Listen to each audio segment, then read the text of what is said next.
Esta mulher é a mãe da humanidade, a Eva genética de quem todos descendem. Ela viveu há 150 mil anos na África Oriental e todos na Terra são descendentes dela. Suas filhas e netas levariam os seres humanos modernos para fora da África para povoar o resto do mundo. A mais incrível e importante jornada que a humanidade realizaria.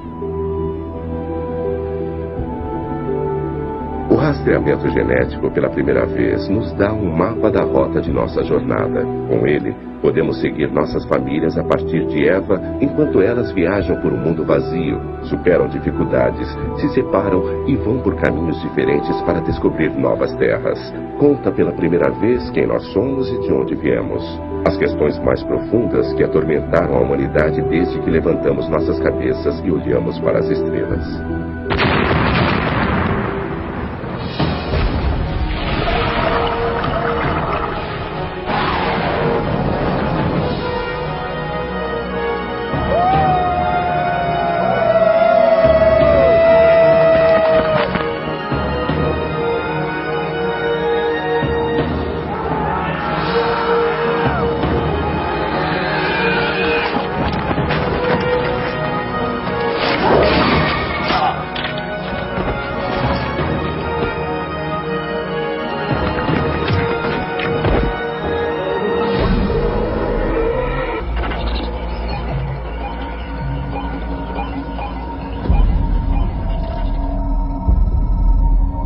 Esta nova ciência é uma descoberta.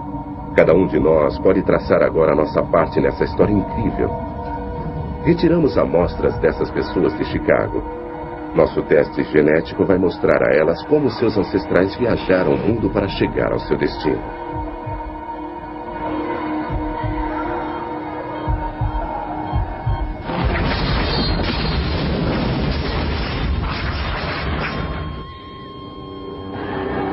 A origem do homem.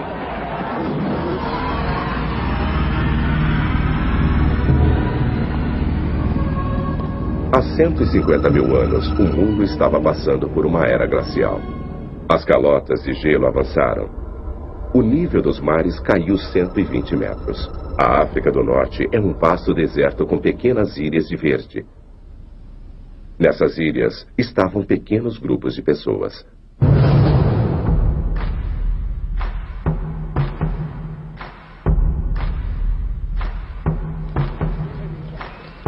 Esses são os primeiros humanos modernos, reconhecidamente como nós em físico, intelecto e habilidades. Somos as mesmas pessoas que eles eram. O cérebro que pela primeira vez começou a lascar instrumentos de pedra também nos levou ao espaço.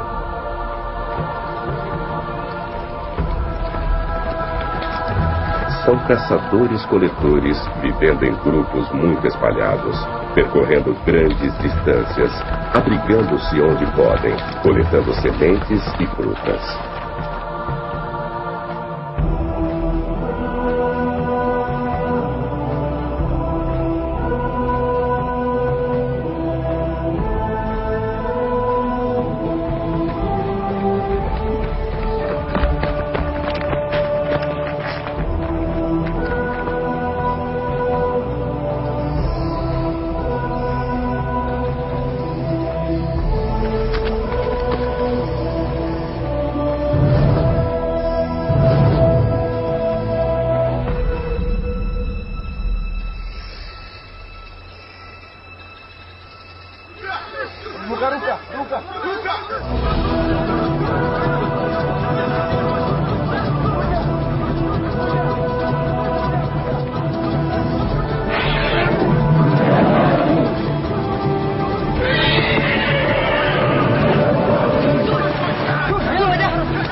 Há 150 mil anos, a caça era fundamental para a sobrevivência. Isso explica muito sobre a forma como a raça humana se desenvolveu.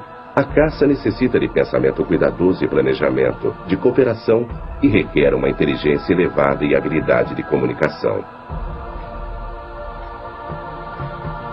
A comida era dividida no acampamento, aproximando ainda mais o grupo. Nossos ancestrais viviam uma vida complexa e sofisticada, culturalmente diferente da nossa, mas com toda a capacidade de abstração de pensamento e necessidades familiares.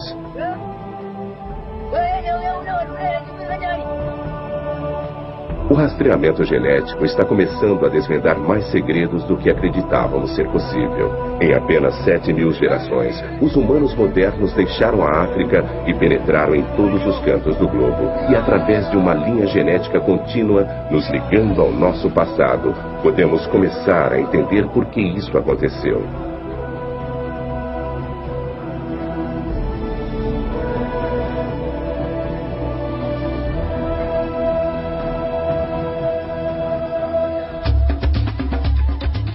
Os arqueólogos podem nos contar com detalhes surpreendentes como os humanos modernos viveram. Eles criavam ferramentas com cuidado, entendiam as estações e sabiam quando a caça retornaria. Eles estocavam matérias-primas que usavam depois e trocavam com outros grupos a centenas de quilômetros de distância. Eles entendiam claramente o conceito de passado e futuro. Eles enterravam seus mortos.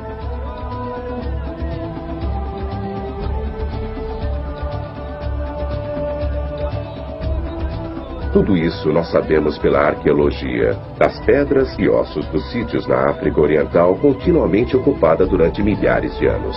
Mas para entender quem nós somos e de onde nós viemos, precisamos olhar para a nossa herança genética.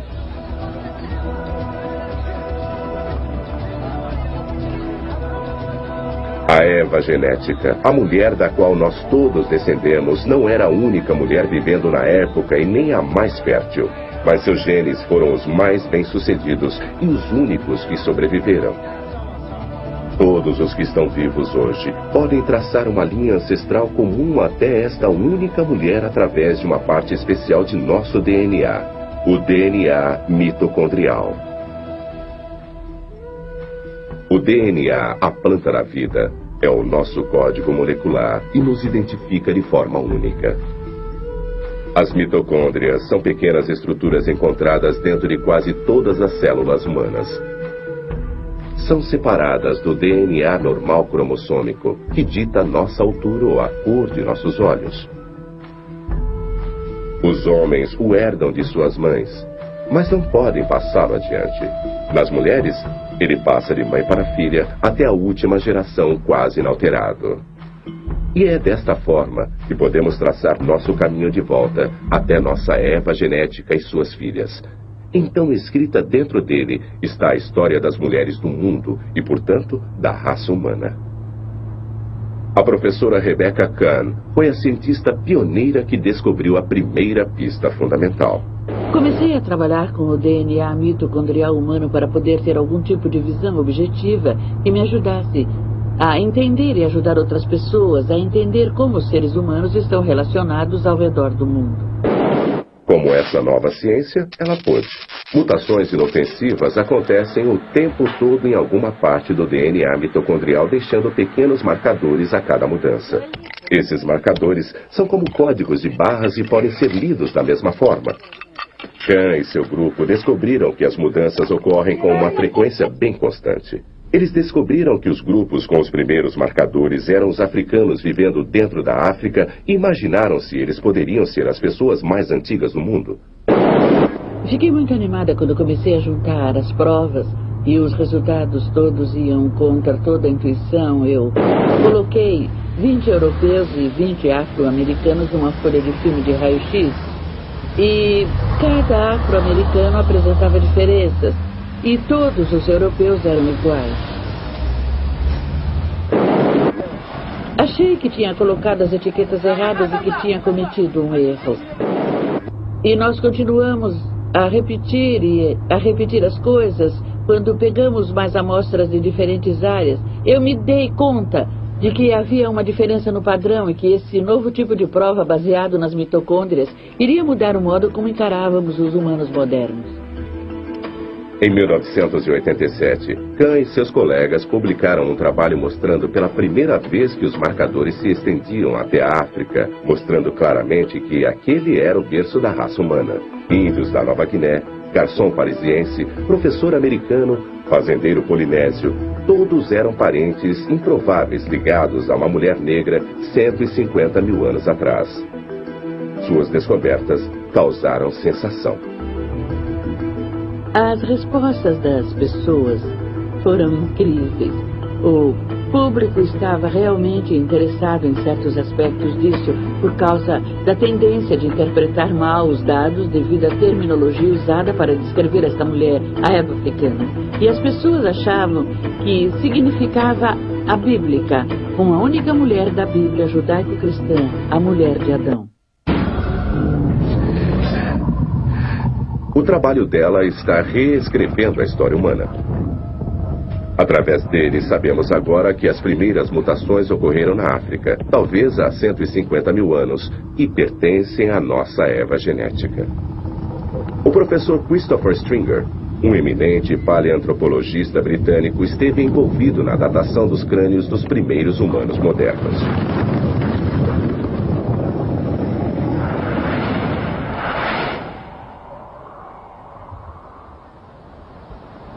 Este crânio é o mais próximo que podemos chegar da aparência do rosto da Eva mitocondrial. É um crânio muito completo, encontrado em sedimentos numa caverna, datado de mais ou menos 120 mil anos. E podemos ver aqui que é um humano moderno. Ele tem um arco bem arredondado no crânio e um rosto que fica bem embaixo do arco craniano. Essa era a aparência dela. Usando técnicas de reconstruções dos legistas, músculos e carne foram adicionados ao crânio e nos fornecem o primeiro olhar de como nossa mãe genética deveria se parecer há 150 mil anos. Isso é o mais próximo que podemos chegar. Mas se todos nós somos descendentes desta Eva mitocondrial, de onde ela veio? Quem eram seus ancestrais? Toda uma linhagem de seres humanos começou a emergir há 3 milhões e meio de anos e lentamente evoluíram até nós, o homem moderno. Mas não conseguimos rastrear antes de Eva geneticamente. Todas as linhas genéticas ancestrais morreram. Nossa árvore genealógica moderna começa com ela.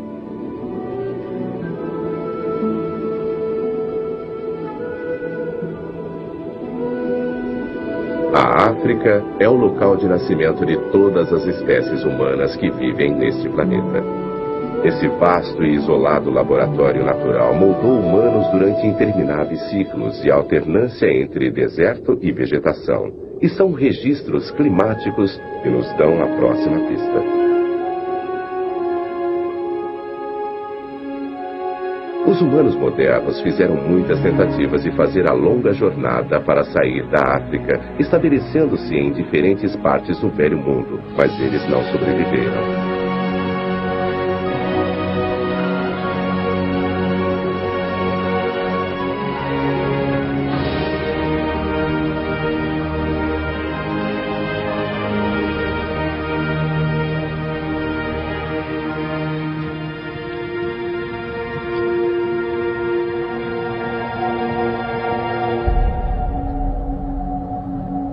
Acho que as pessoas saíram da África por razões bem naturais.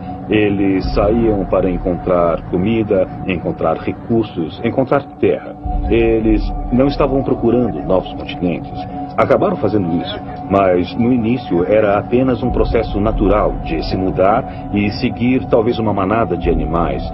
Talvez as alterações climáticas que causaram migrações do norte da África para as regiões adjacentes.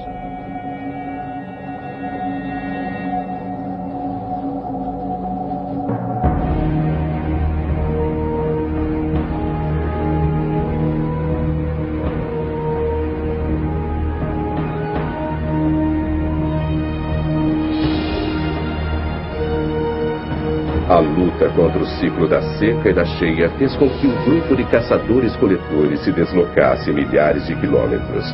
Esse grupo, seguindo a caça do norte, chegou até o Egito e depois Israel.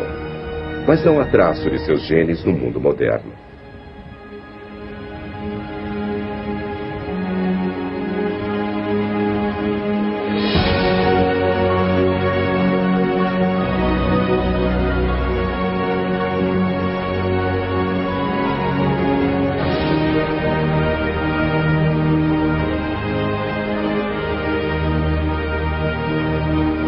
Registros climáticos indicam um breve, mas devastador congelamento global nessa época que transformou todo o Oriente Médio num deserto extremo. Presos no quadrante norte, perto do Saara, não havia retorno e poucos lugares para procurar refúgio.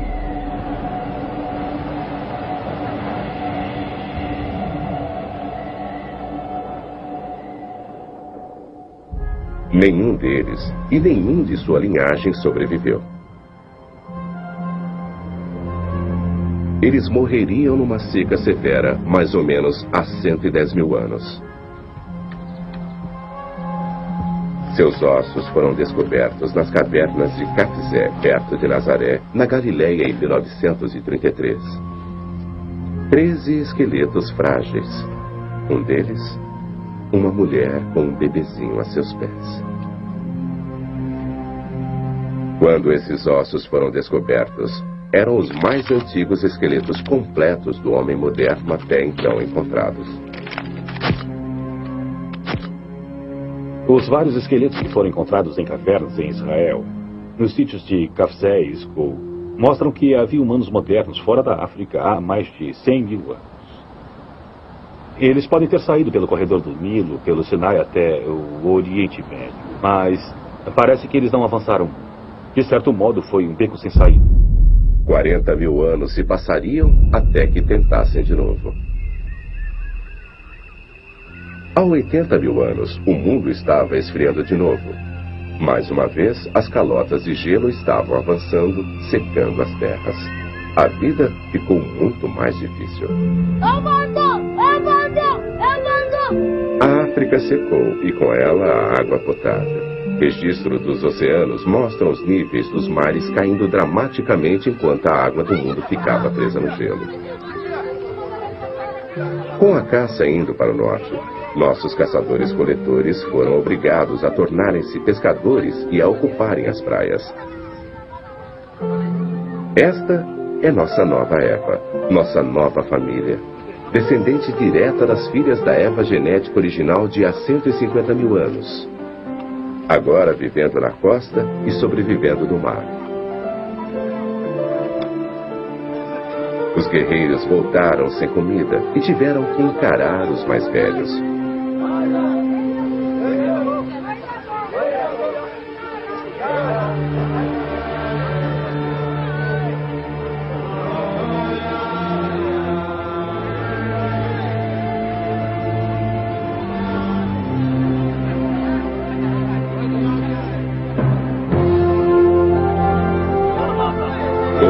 Nossa sobrevivência sempre esteve à mercê do clima. Quando os tempos eram bons, nós podíamos nos espalhar. Um alcance maior significava mais comida.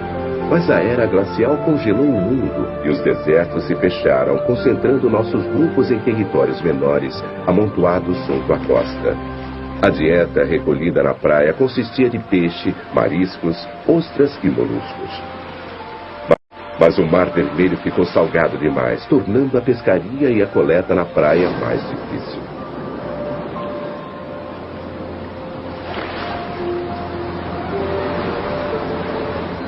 Até recentemente, havia pouca evidência de que nossos ancestrais haviam ocupado as áreas costeiras da África Oriental ou explorado os recursos marinhos próximos à costa.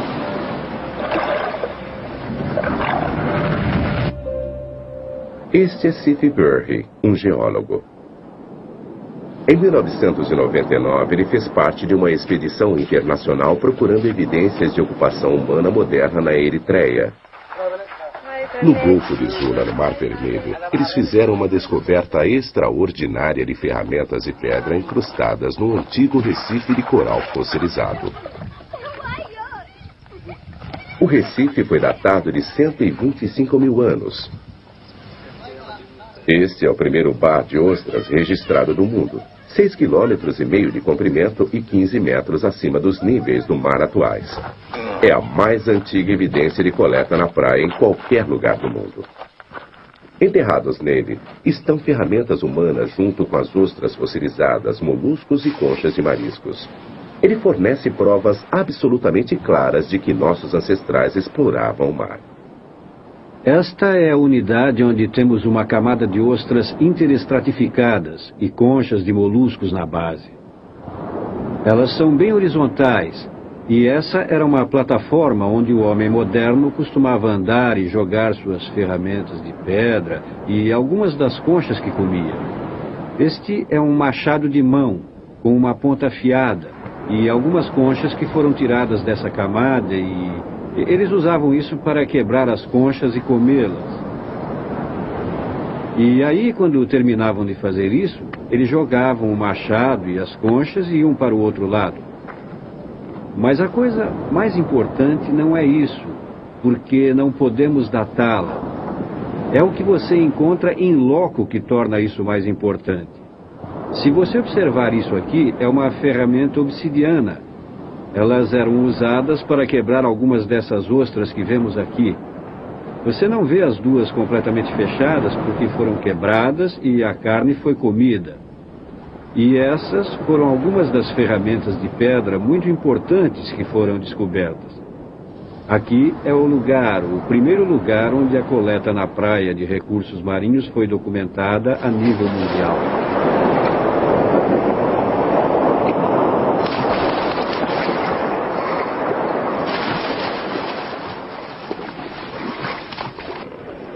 Esses restos de conchas também são uma pista vital das razões pelas quais nossos ancestrais fizeram a longa caminhada para fora da África. Numa dieta constante de frutos do mar, talvez mais crianças tenham sobrevivido. Mas os números crescentes tornaram a demanda de comida mais desesperada. Acampamentos como esses deveriam totalizar apenas algumas centenas. Em certa época, havia apenas 10 mil humanos modernos vivos em todo o mundo. Éramos uma espécie em extinção como os grandes símios são hoje.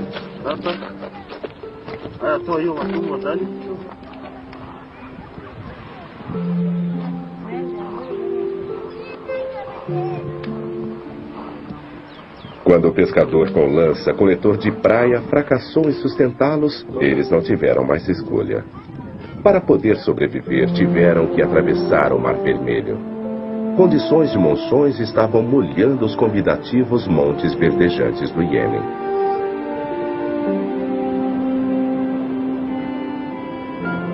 Os cientistas sempre pensaram que nossos ancestrais migraram da África muitas vezes, grupo após grupo. E acredita-se que eles sempre foram para o norte através do Egito e de Israel moderno. Mas o DNA conta uma história diferente. O professor Steven Oppenheimer é uma das autoridades mais destacadas do mundo em pesquisa de rastreamento genético do DNA atual. Combinando a árvore genética com os padrões climáticos pré-históricos, ele é o primeiro a propor a ideia de que nossos ancestrais vieram da África por uma única rota ao sul. Esta praia fica na costa oeste do Mar Vermelho do lado africano. Do outro lado, podemos ver as montanhas do Iêmen. Acredito que foi por aqui que nossos ancestrais cruzaram na primeira etapa de sua jornada para o resto do mundo. Esses estreitos são conhecidos pelos pescadores locais como os Portões da Tristeza por causa das terríveis correntes que os cruzam. Mas 80 mil anos atrás o nível do mar estava 45 metros mais baixo. Como resultado, algumas ilhas e recifes apareceram, o que permitiu que nossos ancestrais cruzassem como se fossem pedras num jardim até o Iêmen. O homem teve que sair da África no final, ou seus parentes primatas tiveram. Mas a época e a rota foram determinadas pelas mudanças climáticas. Levados pela fome, habitat destruído e talvez pelas primeiras inquietudes da curiosidade humana sobre a Terra à frente, nosso precioso grupo de humanos modernos se preparava para dominar. Duas rotas para fora da África. A norte pelo Mar Vermelho, através do Canal de Suez e até o Oriente Médio. E aqui no sul, pelos Portões da Tristeza até o Iêmen e através da costa sul da Arábia até a Índia. As duas rotas são possíveis. Talvez, para atravessar pelo norte, nossos ancestrais teriam que atravessar o deserto do Saara. E na época era mais seco do que é hoje. Aqui no sul, Tudo o que eles tinham que fazer era atravessar esse pequeno braço de água, apenas 16 quilômetros até o Iêmen. Então, essa era uma região que eles podiam ir com confiança. Acho que essa praia é muito importante para a história da humanidade, porque eu acho que foi aqui que nossos ancestrais cruzaram da África para o Iêmen, no primeiro passo de sua jornada para o resto do mundo. E este era o único lugar onde eles tinham uma saída possível da África.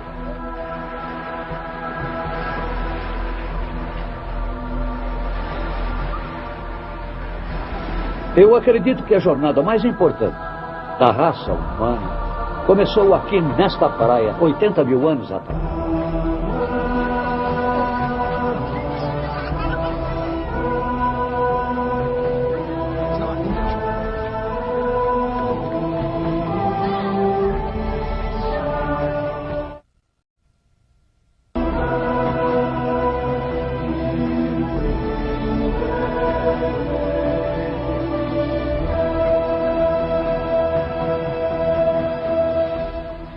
Um grupo pequeno de pessoas, um êxodo. O evento mais importante para a população do mundo. Isso não foi uma simples travessia dos bancos de areia. Foi um esforço épico para permanecerem vivos, não apenas por eles mesmos, mas pelo resto da humanidade.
Aqueles que sobreviveram à travessia, que não sucumbiram aos perigos dos portões da tristeza, vieram para uma terra virgem.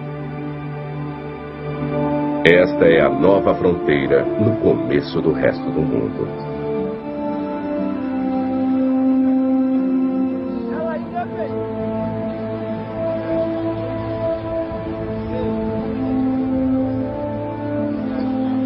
As praias do Iêmen ficavam na borda de um mundo quase vazio. Nosso grupo era dos primeiros humanos modernos, os primeiros de seu tipo fora da África, sobrevivendo nesse lugar. Este grupo estava sozinho na fronteira do mundo novo.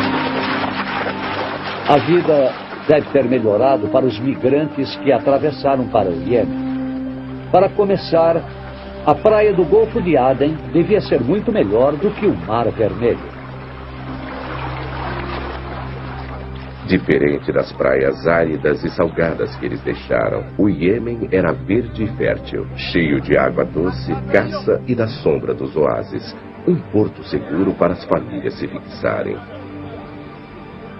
Era provavelmente um grupo pequeno, talvez no máximo 250 pessoas. Eles deviam estar espalhados em unidades familiares de 5 a 20 pessoas, mas trabalhando em conjunto com os outros grupos da população. Qualquer número menor do que 200 não teria sido viável. Eles não teriam sido capazes de aguentar as epidemias e a fome. Sabemos que Eva e suas filhas estavam entre os sobreviventes porque delas descendem todas as pessoas do mundo fora da África. A nova ciência do rastreamento é uma descoberta. Usando linha genética mitocondrial única e contínua, os cientistas construíram uma grande árvore genealógica apontando os marcadores, fixando-os no tempo e espaço. Eles mostram que depois de saírem da África, nossos ancestrais se dividiram.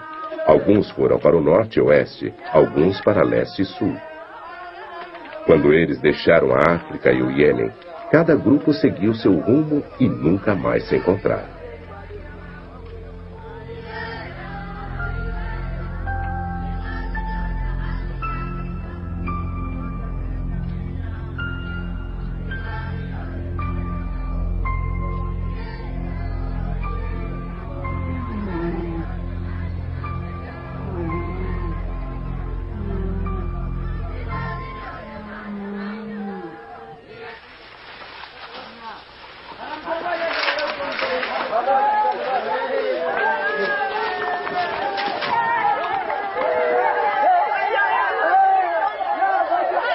Quando o grupo chegou aqui, eles deviam ter uma seleção de linhagens africanas. Um grupo de 250 pessoas com pelo menos 5 ou 6 linhagens. Mas depois de 1000 anos, se essa população permanecesse isolada, no final, essas linhas teriam sido cada vez mais reduzidas. O número total da população teria permanecido o mesmo. É parecido com um vilarejo gaulês, um vilarejo das montanhas ou um vilarejo na Itália, onde, depois de algumas gerações, todo mundo acaba tendo o mesmo sobrenome. Esse processo de redução das linhagens acontece em todas as comunidades pequenas e isoladas. Quanto menor e mais isolado um grupo é, mais rápido a linhagem do DNA mitocondrial diminui para uma.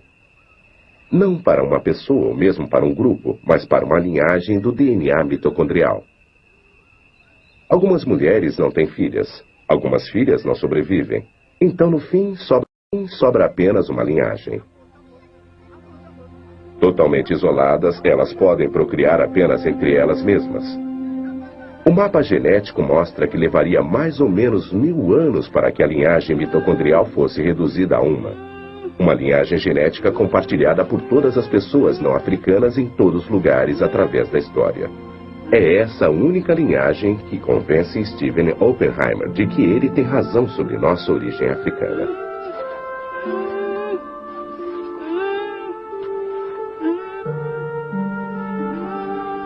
As implicações do êxodo único da África são enormes. Para começar, existe a observação simples de que australianos, papuásios, sul-asiáticos, chineses, índios americanos, europeus e indianos todos vêm do mesmo pequeno grupo.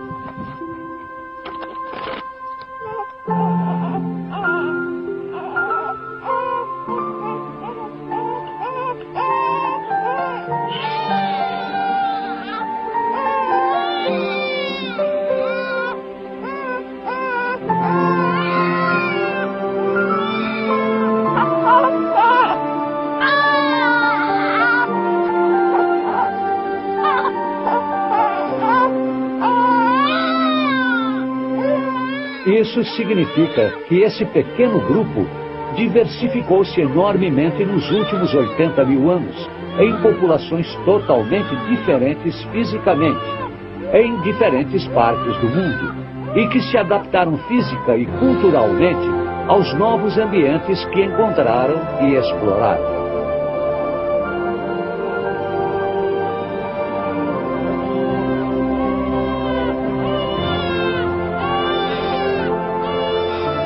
Uma vez fora da África, através do Golfo de Aden, as famílias ficaram em alerta, esperando até que a variação climática permitisse que eles se mudassem. Seus descendentes seriam o povo do Oriente Médio, se espalhando ao norte até a Europa 40.000 anos mais tarde e fundando as cidades vibrantes e modernas que conhecemos hoje.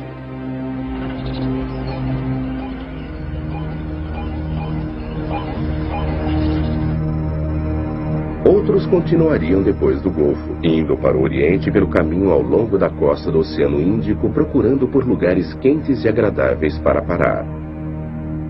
6.000 anos depois de terem alcançado as praias do Iêmen, nossos ancestrais iriam para a Malásia.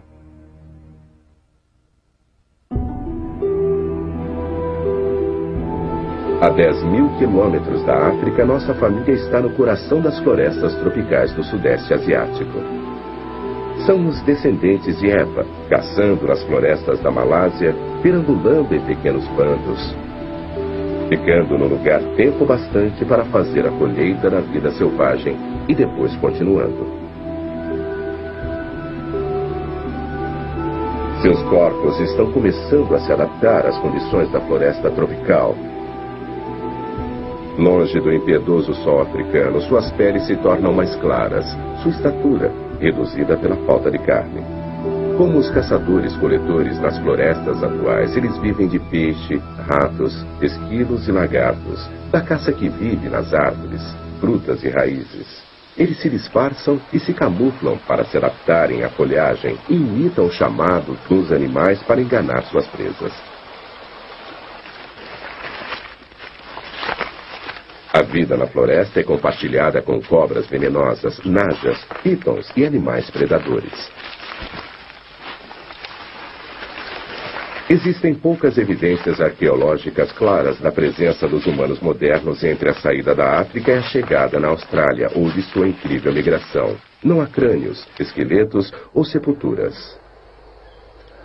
O nível dos mares era mais baixo. Então, o que nossa família deixou para trás em suas viagens pela costa foi levado pelo mar. A trilha genética é tudo o que temos. Só depois de chegarmos à Malásia é que novas evidências começam a preencher as lacunas.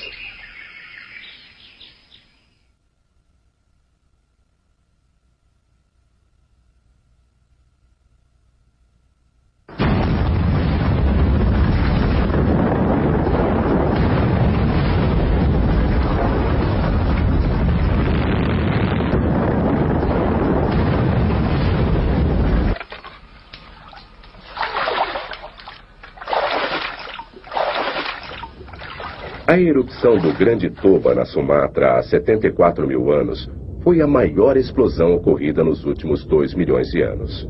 A coluna de fumaça tinha 40 quilômetros de altura e mergulhou a maior parte do mundo em 6 anos de inverno vulcânico.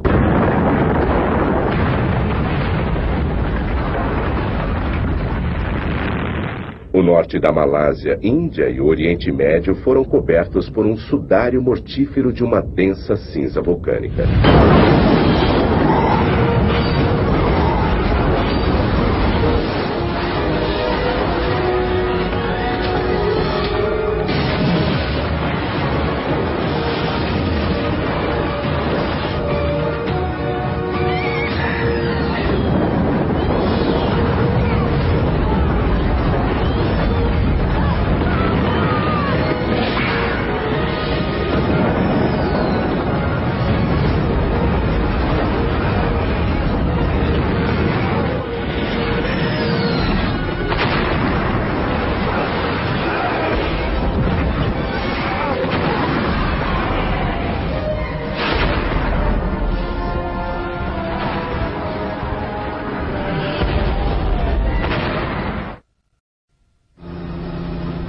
A explosão do Grande Toba, a mais destrutiva dos últimos 2 milhões de anos, fornece indícios positivos da jornada de nossa família.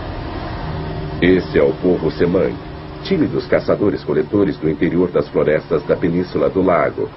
Mais escuros do que os outros grupos étnicos malaios, eles fazem parte do grupo Orang Asli. Steven Oppenheimer acha que eles podem ser os remanescentes de nossa família africana que passou por aqui há 74 mil anos. Se nossos ancestrais passaram por aqui na rota da África para a Austrália e Nova Guiné, é provável que tenham deixado um traço genético. E nós sabemos, por pesquisas anteriores, que os Orang Asli, entre outros grupos de tribos da Península Malaia ou Malásia, estão entre os povos mais antigos desta região. E os Semangs são provavelmente os mais antigos de todos. Steven Oppenheimer veio a esse remoto vilarejo Semang coletar amostras de DNA. Ele espera que isso confirme sua ideia. Nama Farida. Se minha teoria estiver correta, de que eles saíram da África 80 mil anos atrás, eles teriam que ter viajado 10 mil quilômetros para chegar aqui em 6 mil anos, para poderem estar aqui na época da grande explosão do Toba. Isso significa 1,5 km por ano, o que é totalmente viável para esse tipo de vida nômade, de movimento pela costa. Para determinar se eles pertenciam ou não àquele primeiro grupo que saiu da África, precisamos observar suas linhagens genéticas e, em particular, o DNA mitocondrial, que provavelmente vai nos dizer se eles vêm ou não diretamente das 2 filhas de Eva, originadas logo depois da saída da África. Se eles tiverem suas próprias linhagens exclusivas, isso sugere que estiveram isolados desde aquela época, 70 ou 80 mil anos atrás, e que se desenvolveram totalmente sozinhos. Se descobrirmos, porém, que suas linhagens são anteriores às dos povos como os australianos ou os papuanos, mais uma vez nosso rastreamento genético vai nos ajudar a ver se é esse o caso ou não. A pesquisa genética pode provar que os Semangs são uma raça antiga, mas não pode provar exatamente desde quando estão aqui. Precisamos examinar outras provas para validar a teoria. Essas ferramentas rudimentares foram encontradas num vale chamado Kota Tampan, perto de Penang. Existem outros sítios próximos com o mesmo tipo de ferramentas. O que torna estas particularmente interessantes é que elas estavam incrustadas num monte de cinza de Toba datado de 74 mil anos. A professora... 160 quilômetros de mar infestado de tubarões o separam da Terra Nova.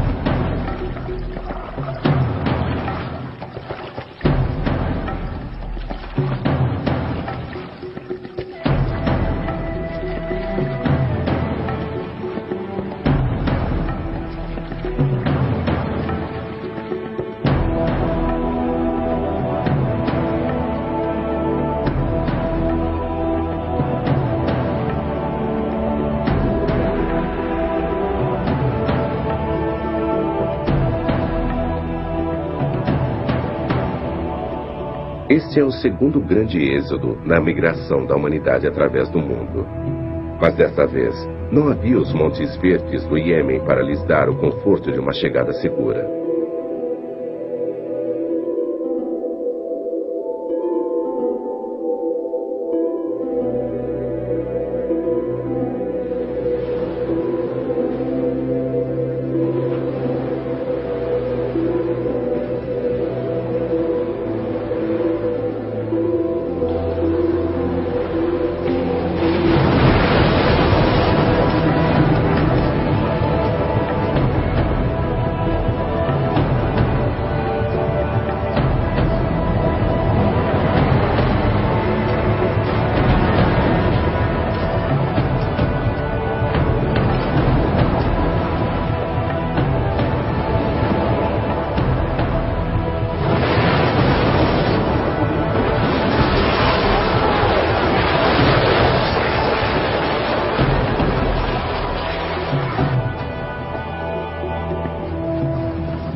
Por que eles arriscaram tudo numa aventura tão perigosa, mesmo sem saber se iriam encontrar terra firme no final?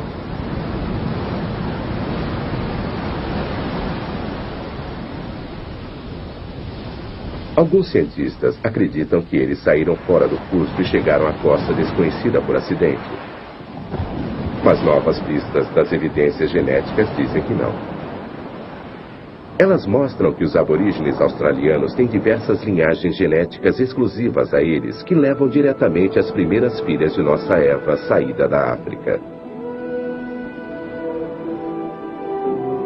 Tantas linhagens carregadas por tantas mulheres, chegando num tempo tão curto, sugerem uma intenção deliberada e não uma incursão acidental. O primeiro grupo chegou 70 mil anos atrás. Outros se seguiram nos 5 mil anos seguintes, todos descendentes de nossa Eva saída da África. Estas foram as primeiras pessoas a andar neste continente vazio. Eles não teriam perturbações por milhares de anos.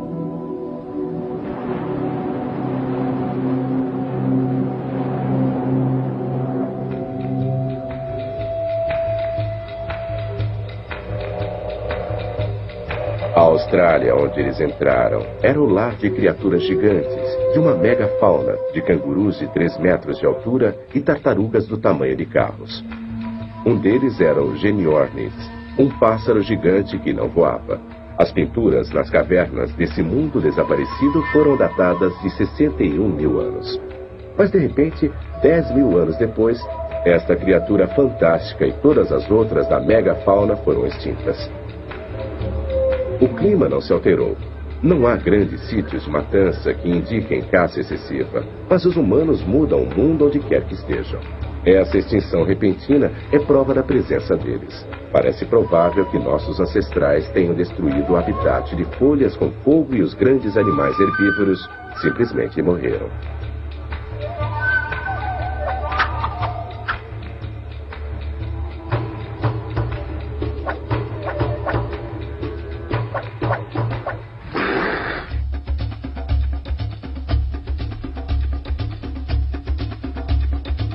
Mas nem todos aceitam a teoria de uma única saída da África.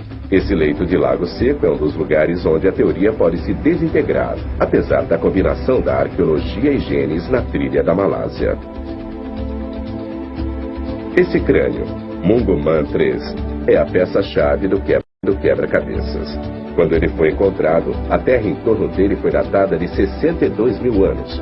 Quando os ossos foram testados, o DNA não combinava com ninguém em lugar nenhum do mundo.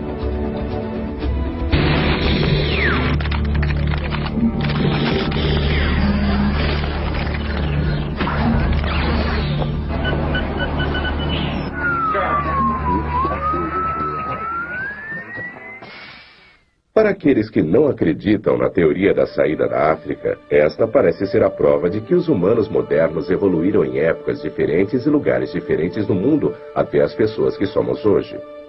Mas outros cientistas, como o professor Chris Stringer, têm dúvidas.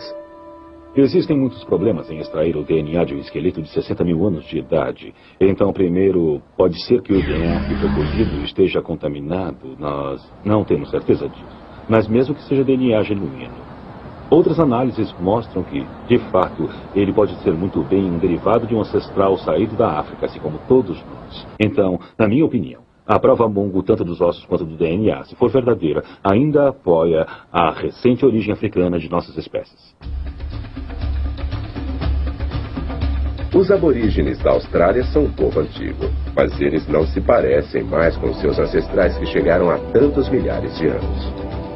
Seus corpos se adaptaram, guardando todas aquelas características necessárias para sobreviver como caçadores-coletores no meio ambiente severo do deserto.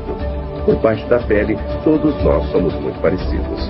Nosso DNA mostra que nós viemos de uma variedade de genes muito pequena.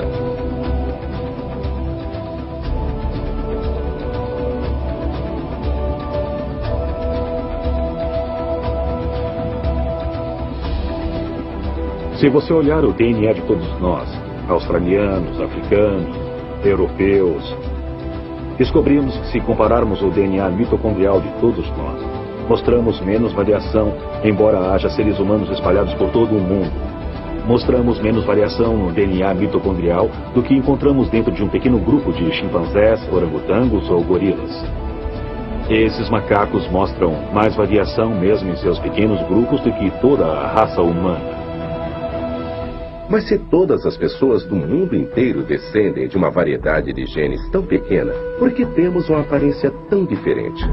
Seleção natural e adaptação ao meio ambiente são os fatores mais importantes. Seleção sexual é fundamental. O clima dita o formato do corpo.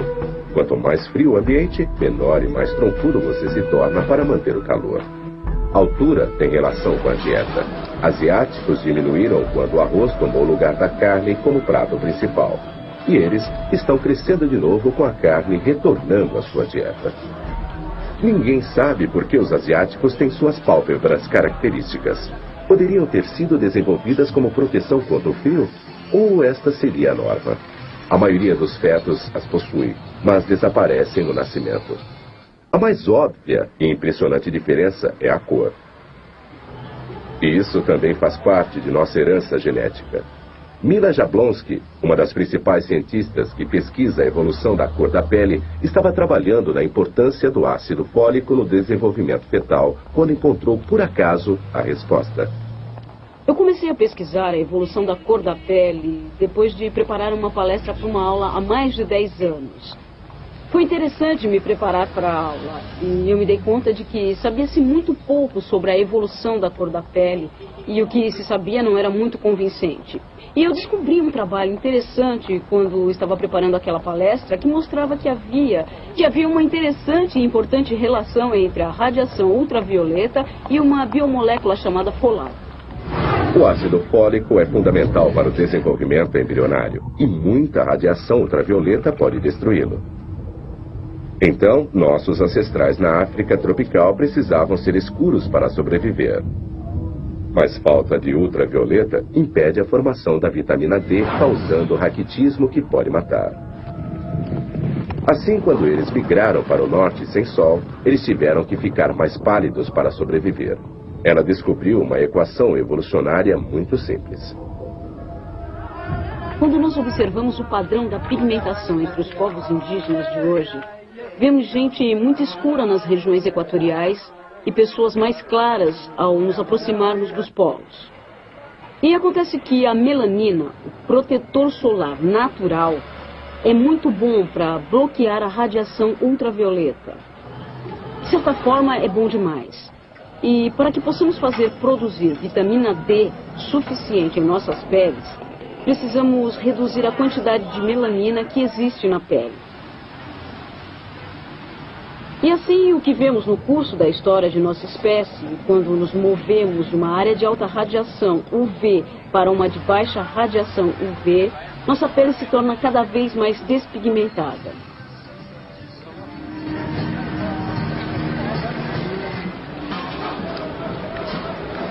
Ela calcula que leva mais ou menos 20 mil anos para transformar o preto em branco. Tudo o que distingue a cor das pessoas são pequenas diferenças genéticas acontecidas há muito tempo. Em 50 mil anos, a raça humana se espalhou pela maior parte do mundo oriental, da África até a Índia, descendo para a Ásia e através do mar para a Austrália. Na maior parte desse tempo, o mundo esteve preso numa era glacial feroz. Lençóis de gelo cobriam a maior parte do mundo do norte, secando os mares e aumentando os desertos. Mas o clima estava começando a mudar e novas jornadas podiam começar.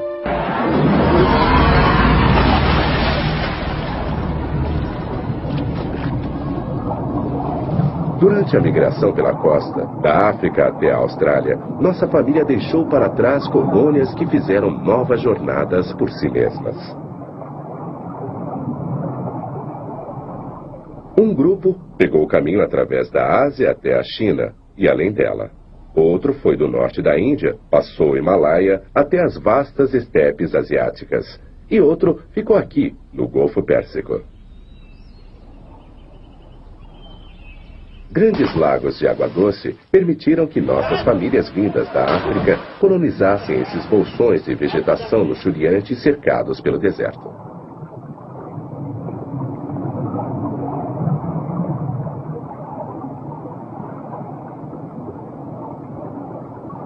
Uma ocupação contínua ocorreu aqui durante mais de 30 mil anos. Seus ossos e artefatos submergiram com a alta do nível dos mares.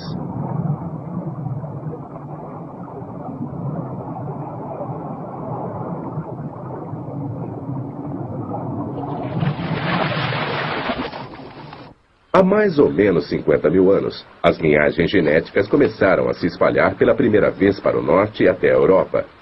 Mas a época sempre foi um quebra-cabeças. Se os humanos modernos foram capazes de alcançar a Austrália há 70 mil anos, por que só foram chegar à Europa há 50 mil anos? É uma viagem bem mais curta. Steven Oppenheimer acha que tem a resposta. Acho que a resposta para essa pergunta é que eles ficaram presos, não foram capazes de ir até o Oriente Próximo, para Israel e o Líbano, porque havia um grande deserto no meio.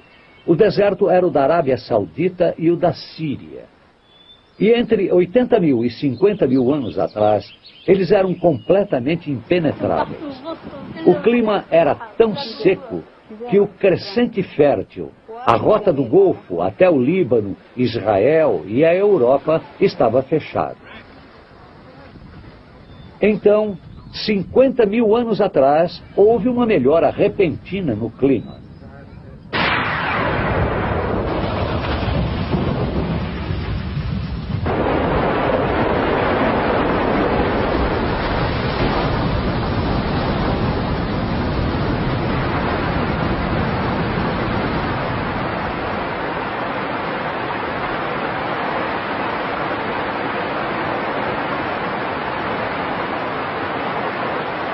Depois de séculos de dominação pelo deserto, as chuvas vieram. Monções aumentaram na Arábia e na Índia, e o crescente fértil se abriu. Os rios e a caça serpenteavam para norte. Nossas famílias e linhagens genéticas o seguiram.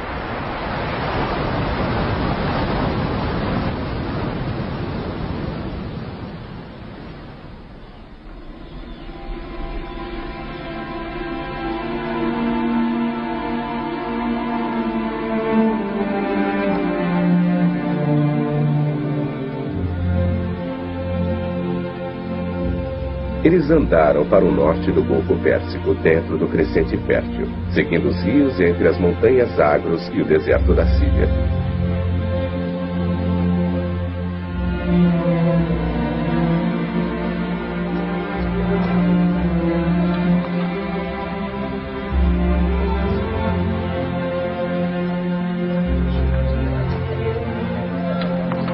A ideia de que os europeus vieram do norte da África é muito aceita.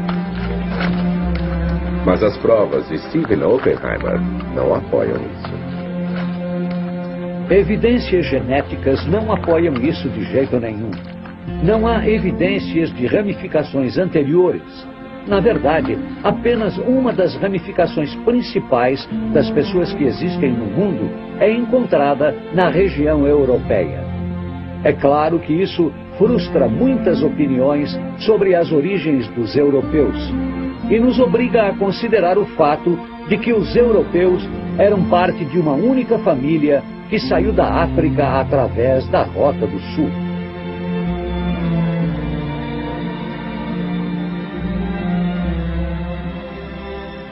Essa nova evidência genética vai reescrever a pré-história europeia.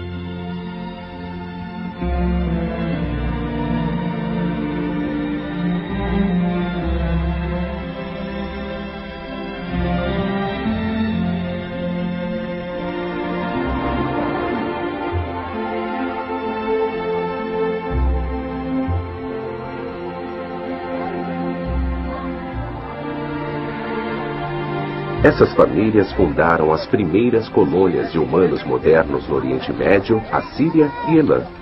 Uma terra que se estende entre os rios Tigre e Eufrates, dois grandes rios correndo das terras altas da Turquia ao norte até o Golfo. Aqui, mais tarde, eles aprenderiam como cultivar colheitas, cuidar de animais e se tornariam os primeiros fazendeiros. Os rios fornecem água para irrigar as colheitas. Havia abundância de peixe e madeira para construir casas e barcos. Tamareiras cresciam em abundância. Milhares de séculos mais tarde, seus descendentes construiriam as primeiras estruturas de pedra que se tornariam depois as cidades da Mesopotâmia, Uruk e Suméria. Ao sul, as cidades muradas da Babilônia e Jericó. Temos os primeiros passos para as grandes civilizações que desenvolveriam a escrita, a guerra e fundariam grandes impérios, todos diretamente ligados a um grupo genético que tinha saído da migração da África há 80 mil anos. Durante essa época, houve também a explosão de novas tecnologias.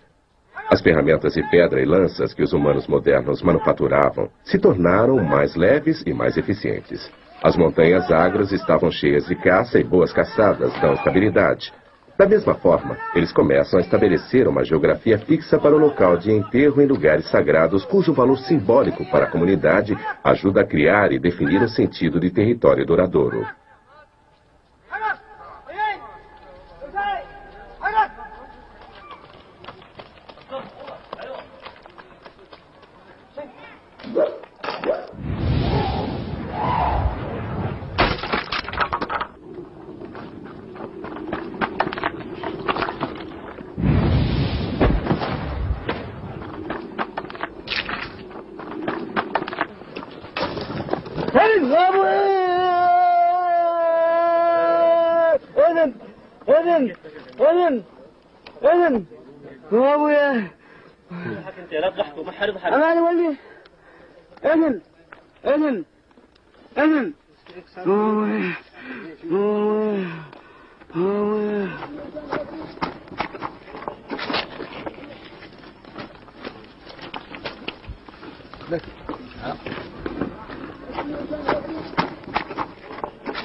No Líbano, o sepulcro de uma criança moderna de 12 anos foi encontrado, datado de 44 mil anos.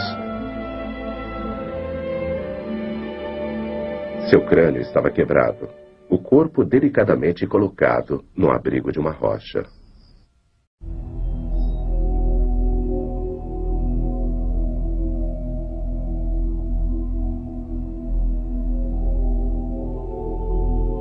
Desses pontos, as famílias se espalharam rapidamente para o Mediterrâneo, para o sul, pela costa da Síria, até o norte da África, para cima, até a Turquia, atravessando os Balcãs e para a Europa.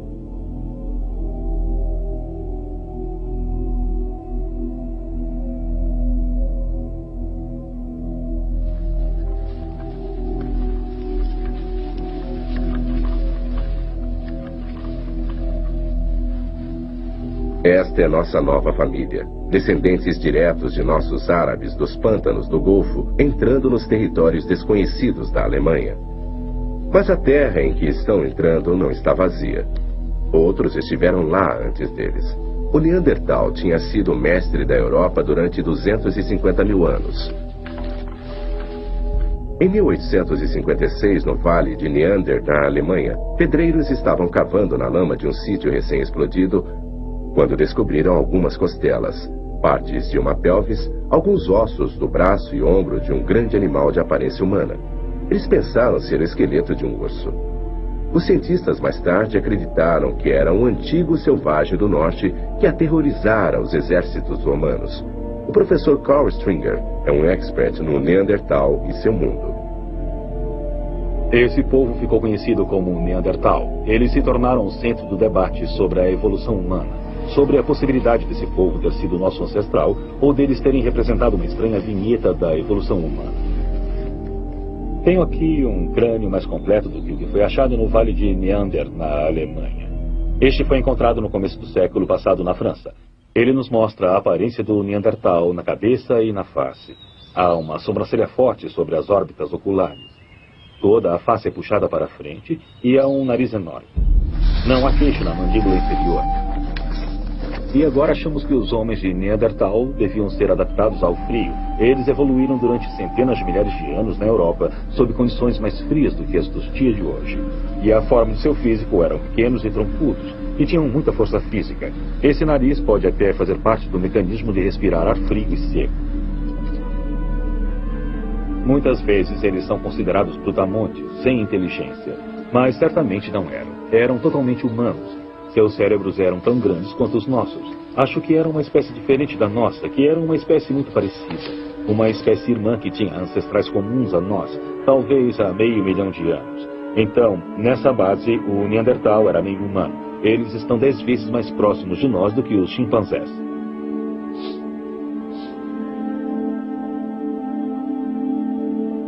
Se eles procriaram com os humanos modernos, seus genes desapareceram. Não há traço da presença deles no nosso mundo.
Mil anos depois, os homens de Neandertal estavam extintos.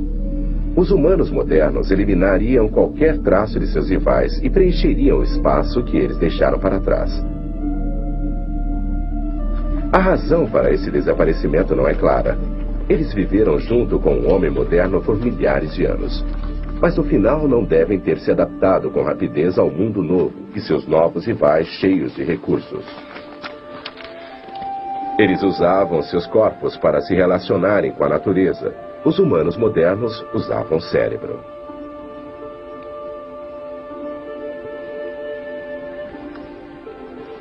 Os humanos modernos partiram para o vazio do Oriente Médio e Rússia, se espalhando pela Europa.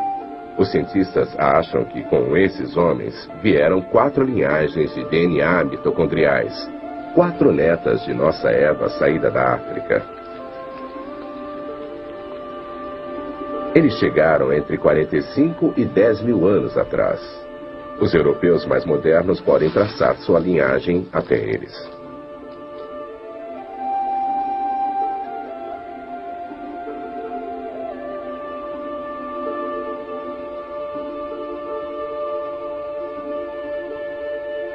A tecnologia do Neandertal pouco havia mudado em 200 mil anos. Assim que os humanos modernos chegaram, toda uma gama de ferramentas diferentes apareceram de repente, assim como as ornamentações. Os arqueólogos consideram esses ornamentos como uma marca definitiva dos humanos modernos e o primeiro interesse em ornamentação em 5 milhões de anos de evolução. Aqui eu tenho um dente furado de um texugo, da cabana do Kent. E isso deve ter sido parte de um colar usado por alguém. E aqui um objeto muito estranho que nem nós sabemos o que é. Pode ser a representação de uma coruja ou de um gato. E aqui a mais famosa das estatuetas da República Tcheca. Feita de barro cozido, com 27 mil anos de idade. Tinha um sítio chamado Dolní Věstonice. Uma linda peça de artesanato. Muitos desses objetos são pontudos na base, como se tivessem sido fixados no chão. Alguns deles estão certamente cobertos de ocre e alguns deles foram certamente polidos pelo uso, talvez de muitas gerações. Então esses objetos eram valiosos e venerados, e é óbvio que tem um significado ritual e simbólico para o seu povo, talvez um significado religioso. E aqui uma das peças de arte mais delicadas. Isto foi esculpido num material muito difícil de se trabalhar, veio de um sítio francês. É uma representação muito bonita da cabeça de... pode ser um guerreiro, parece ser uma mulher de cabelo comprido ou talvez um chapéu de tecido. Esse é um trabalho realmente delicado e bonito. É difícil dizer por essas representações se elas são representações de pessoas reais ou se elas são de alguma forma idealizadas para representar alguma forma de beleza ideal. Em alguns casos, acho que nossos dados nos permitem sugerir que foram baseados em pessoas reais. Outra coisa que encontramos com esse povo moderno da Europa é a chegada da evidência de roupas. Aqui está uma das evidências mais diretas, o fato de termos uma agulha de osso aqui. Então essas pessoas estavam costurando panos, costurando peles, com evidência de estarem tecendo panos. Então este é um outro nível de complexidade que daria a eles uma escala maior de adaptação ao clima. Por exemplo, é claro, maiores oportunidades para a expressão pessoal em coisas como a moda que viria a se desenvolver. E vemos isso dentro de alguns sepulcros, que as pessoas foram enterradas com trajes, que em alguns casos foram cobertos com milhares de contas, e cada uma dessas contas representa horas e horas de trabalho. Então temos evidência de uma riqueza real e uma complexidade de vida que não encontramos com o Neandertal. Tenho aqui um entalhe de um mamute, numa presa de mamute de um sítio francês que tem 15 mil anos de idade. Mas essas pessoas, os primeiros povos modernos, os Cro-Magnon, não apenas entalhavam em pedaços de osso e presas. Eles também esculpiam e entalhavam, faziam modelos de barro. E é claro, eles pintavam as paredes de suas cavernas, e essa arte tem pelo menos 35 mil anos. Eles representavam uma grande variedade de coisas, muitas vezes os animais que caçavam, em alguns casos animais perigosos como leões e rinocerontes peludos. Em alguns casos nem reconhecemos as criaturas representadas. As criaturas parecem ser símbolos mágicos, criaturas imaginárias. E é possível que essa arte fosse usada em cerimônias e ritos de iniciação. E possivelmente algumas delas tenham sido criadas em estado de transe, por xamãs ou mágicos.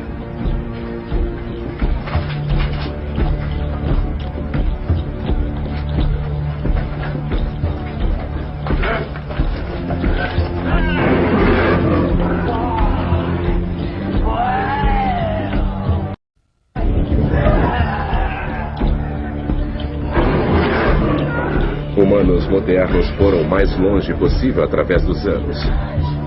Atrás de nós, deixamos claras pegadas genéticas que levam àquela que saiu da África há 80 mil anos. O mundo estava esfriando de novo.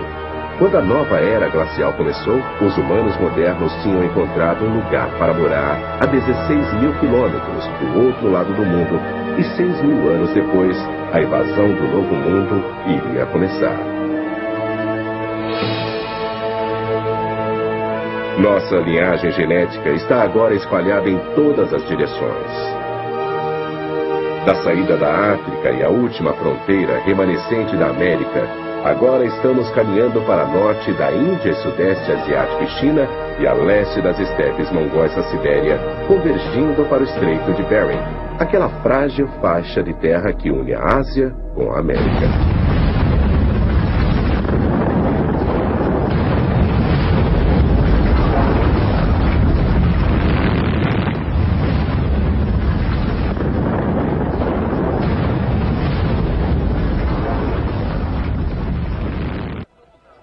A América é um quebra-cabeças pré-histórico. Por muito tempo, os arqueólogos insistiam que ninguém tinha chegado na América até 15 mil anos. Mas novas informações da trilha genética do DNA mostram nossos ancestrais americanos cruzando as terras de Bering, a ponte da Ásia, de 25 a 20 mil anos atrás.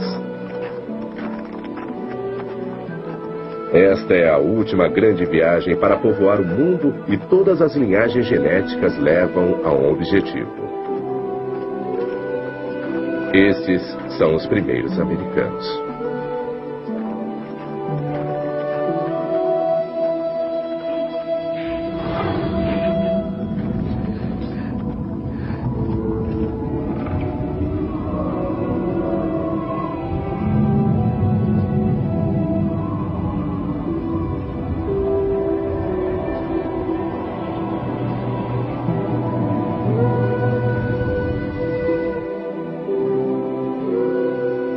Há 25 mil anos, o mundo estava entrando numa das piores eras glaciais que tivemos que enfrentar. Em certos lugares, o gelo tinha 5 quilômetros de espessura.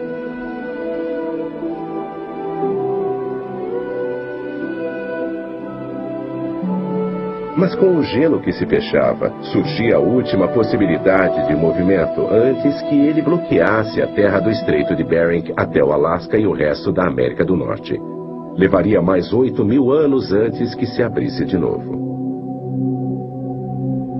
A razão pela qual sabemos que esses primeiros americanos chegaram há 20 mil anos é o fato de sabermos que tipo de fundadores mitocondriais eles trouxeram com eles da Ásia. Temos tipos na Ásia que são similares aos tipos americanos e, portanto, sabemos que tipos vieram para a América em oposição àqueles que deveriam ter chegado à América. Então, na média, os fundadores da América acumularam uma mutação. E já que conhecemos o índice de mutação de nosso sistema genético, a mitocôndria é de uma mutação para cada 20 mil anos. Nós sabemos que esses sistemas fundadores têm evoluído na América há 20 mil anos, que é quando eles devem ter chegado. Na América do Norte, o grande lençol de gelo Laurentian encobria as planícies centrais. Destruía tudo em seu caminho, forçando nossos migrantes pela costa oeste para a América do Sul. Se o gelo retrocedesse, poderíamos nos espalhar de volta na terra liberada. Há evidências de povoamento num abrigo de pedra no rio Ohio, na Pensilvânia, chamado Meadowcroft. Meadowcroft é muito importante para a história americana, porque data de mais ou menos 16 mil anos, de acordo com nossas pesquisas. E é por isso um dos primeiros sítios de americanos nativos a ser creditado pelas autoridades. E combina com estimativas genéticas, porque devem ter vindo vários milhares de anos antes disso para poderem ter estado em Meadowcroft. O Dr. James Adavaggio levou o grupo de cientistas para o abrigo escavado. Quando o encontramos, nós supusemos que não iria conter nenhum material cultural. Mas, no final das contas, havia uma variedade de artefatos e outras indicações da presença humana muitos milhares de anos antes da estimativa para a época máxima da chegada de pessoas ao mundo novo. Espalhados por esta superfície e em ocupações mais profundas, dentro e em torno dessas fogueiras, estão uma série de artefatos. Entre os mais notáveis estão fragmentos de lâminas como este e as lâminas que foram quebradas desses fragmentos. O que é especial sobre esses itens é que eles foram manufaturados, na maior parte, por grupos paleoindígenas posteriores das Américas. E tem uma semelhança impressionante com lâminas da China do Norte, que têm 28 a 29 mil anos de idade. Moldes desses materiais podem estar perdidos em coleções do norte da China e você não saberia diferenciá-los. O que a evidência de Meadowcroft nos sugere é que, junto com os dados das séries de sítios emergentes na América do Norte, não houve uma única migração de seres humanos para o Novo Mundo, como vinha sendo postulado nas últimas 2 décadas. Mas, em vez disso, uma série de culturas e emanações. Assim, múltiplas entradas são agora estabelecidas como padrão para a migração americana. Os primeiros colonos traziam muitas linhagens genéticas. Eles vinham da Sibéria, China, Ásia Central e mais ao sul, como da Malásia e do Japão. Em 1996, o esqueleto conhecido como Homem de Kennewick foi descoberto no rio Columbia, no estado de Washington. Quando foi levado para Jim Charters, o antropólogo forense, ele primeiro acreditou que os restos eram de um pioneiro do século XIX. Ficou surpreso quando a datação de carbono radioativo revelou que ele tinha 9.500 anos de idade. Era o esqueleto mais antigo já encontrado na América do Norte. Mas o que realmente intrigou Charters foi que, apesar de sua idade, o homem de Kennewick não se parecia com os americanos nativos modernos. Seu crânio era caucasoide, não mongol, e a reconstrução de seu rosto mostrou distintas similaridades com os Ainu, que viveram no norte do Japão. O homem de Kennewick era um indivíduo muito machucado, com múltiplas fraturas nas costelas e também no braço esquerdo ferido. E mais um ferimento no crânio, tinha artrite no pescoço, nos joelhos, nos cotovelos. Ele já havia sofrido um bocado. Mas o que era mais distinto sobre ele, o ferimento mais interessante, eu acho, do ponto de vista forense, era uma ponta de lança encravada na pelvis. Na verdade, foi isso que nos levou a datar os ossos por carbono radioativo. E o que pode ser visto é uma janela ovoide de cada lado do osso. Mas quando o escaneamos, vemos que tem uma lâmina serrilhada de 5 centímetros de comprimento, 2,5 de largura e meio de grossura.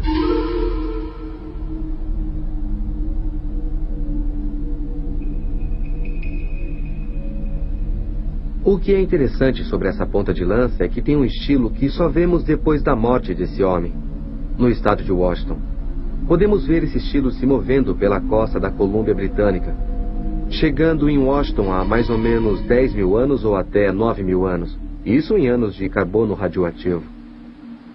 As pessoas que usavam essa ponta de lança, as que tinham esse estilo de ponta de lança numa época posterior, são muito similares aos índios americanos modernos.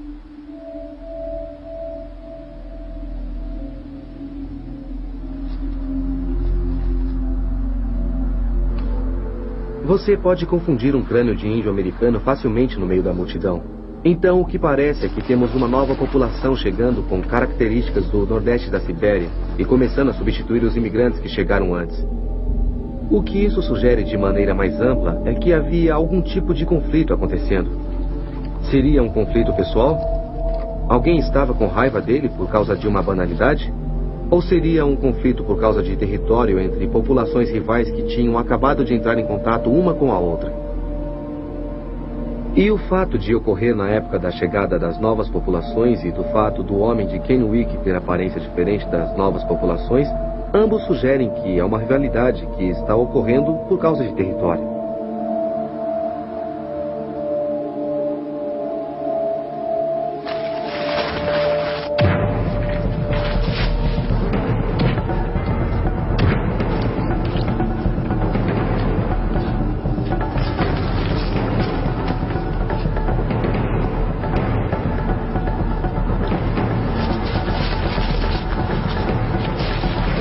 Então, pelo ângulo de entrada da ponta de lança, fica bem claro que ela estava indo direto para ele e que ele podia vê-la chegando.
O professor Charles acredita que o homem de Kennewick tenha morrido de hipotermia e afogado.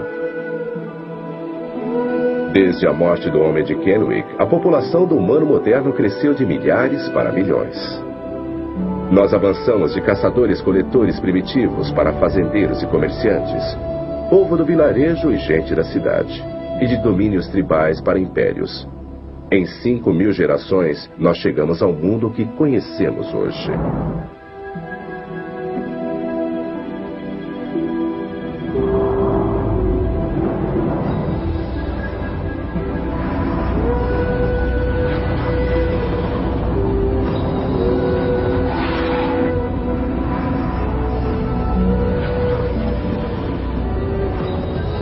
Desde os anos 80, amostras de DNA foram tiradas de milhares de pessoas por todo o mundo. Do Alasca à Nova Zelândia, dos Inuit até os islandeses. Analisando-as, Os cientistas podem traçar as similaridades entre os códigos pessoais e ver que povos são os parentes mais próximos. Todos os indivíduos podem checar seu DNA mitocondrial e traçar as rotas que seus ancestrais tomaram em sua jornada pelo mundo, da África até cada canto do globo. Em Chicago, tomamos 5 pessoas que estão rastreando sua árvore mitocondrial. Depois de analisar seus códigos de DNA, os cientistas descobriram uma conexão extraordinária entre uma grega e um índio americano. Angela Trackes é uma grega que veio para os Estados Unidos da Europa. Leonard Maliteri é um índio americano, um Creek de sangue puro. São ambos do mesmo pequeno e raro ramo de nossa árvore genealógica e compartilham um ancestral comum 30 mil anos atrás, talvez da Sibéria do Sul. Ao povoarem um mundo vazio depois de deixarem a África, alguns humanos modernos foram para norte, para a Rússia Central. Lá, uma filha nasceu carregando um novo marcador X. Seus filhos se separaram. Alguns foram para o Ocidente, para a Europa, e outros foram para o Oriente, da Sibéria para a América. Trackes e Maliteri chegaram na América de lados opostos da Terra e agora se encontram pela primeira vez em Chicago. Sua primeira reunião familiar em 30 mil anos de história evolutiva. Isso me deixa muito impressionado. Bem, eu acho muito interessante termos vindo da mesma linhagem, porque talvez assim as pessoas parem de dar tanta importância às diferenças e comecem a falar da pessoa comum. E talvez isso possa ajudar as pessoas a serem mais tolerantes e amáveis. E talvez isso progrida e seja mais relevante não apenas para a ciência, mas para a humanidade em geral. E é disso que precisamos hoje.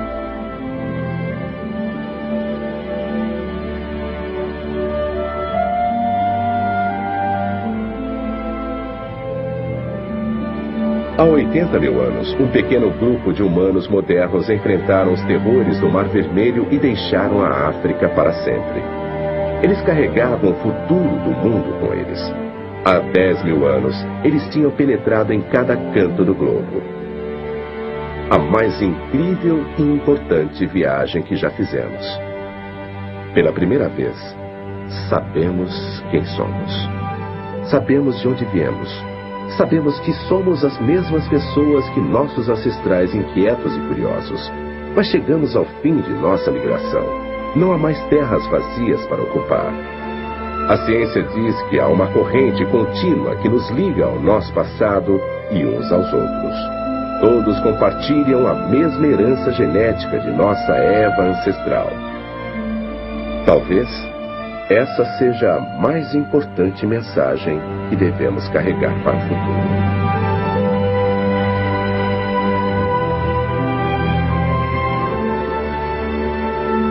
Versão brasileira. Clone.